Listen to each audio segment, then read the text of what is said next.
The cold, fluorescent lights of the supermarket flickered overhead as if they too were tired of watching people struggle. But on this particular evening in a small town in Colorado, they illuminated a moment that would forever change the life of a woman who had run out of strength long before she ran out of hope. Claire Morgan stood at the checkout counter with a quiet desperation she tried to hide behind a trembling smile. Her two children, 7-year-old Jacob and 5-year-old Ruth, stood beside her with hungry eyes that didn't understand why their mother hadn't eaten in days. Claire's hands, shaky and pale, gently placed a loaf of bread and a few packets of discounted pasta on the counter. She swallowed hard, trying not to faint as her vision blurred. A dangerous dizziness she had been ignoring for far too long. If you believe in kindness, second chances, and humanity, please remember to like, comment, share, and subscribe.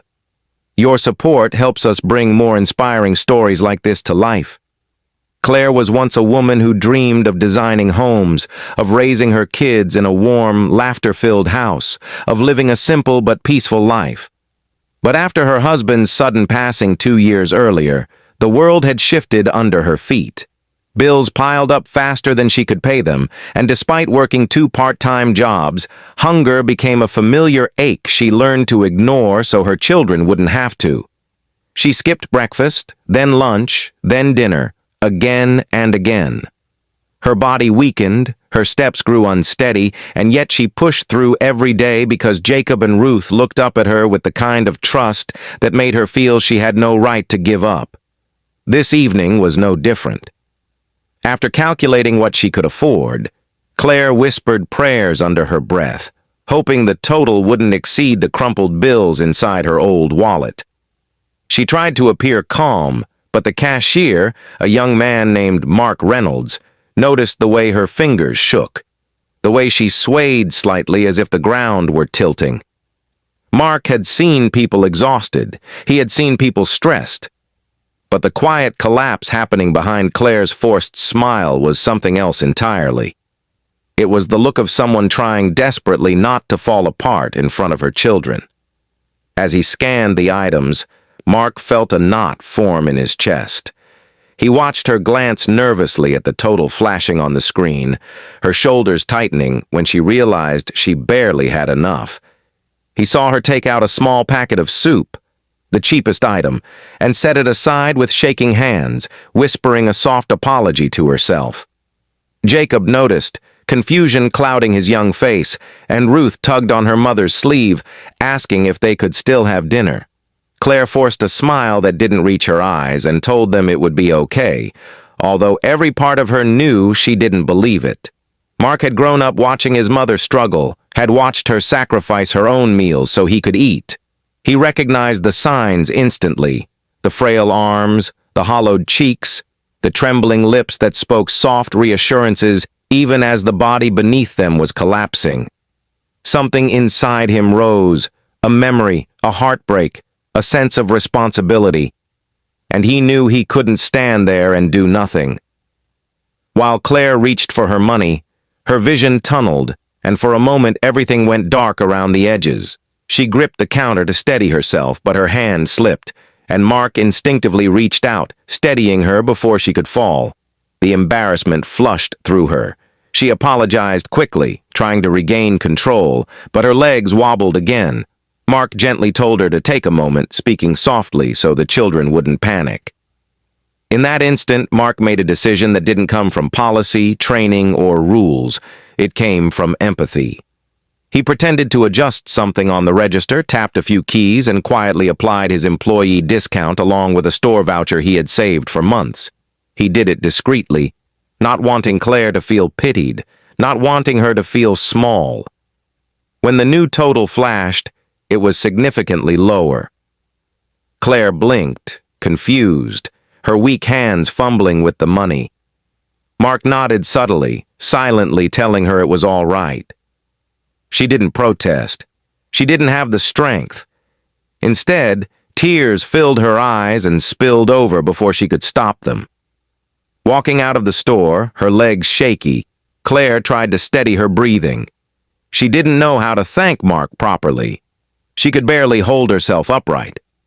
But the sight of her children clutching the groceries with bright, hopeful smiles made her feel an overwhelming surge of gratitude. Still, Mark couldn't shake the feeling that something was deeply wrong. He had seen hunger before, but Claire wasn't just hungry.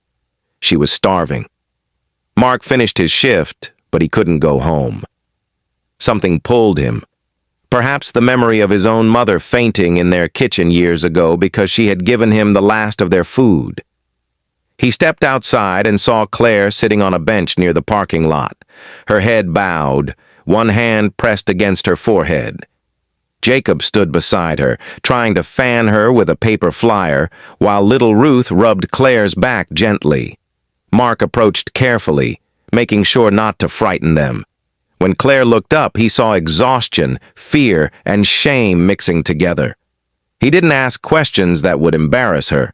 Instead, he handed her a small grocery bag he had purchased after his shift, filled with items she could eat immediately: bananas, energy bars, soup, bread.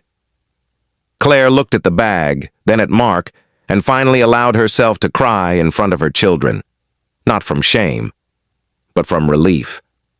It had been so long since someone had shown her kindness without wanting anything in return. The next few days changed everything. Mark spoke to his manager, who connected Claire with a local community support group. They helped her apply for assistance, arranged food deliveries, and even guided her toward a more stable job opportunity in town.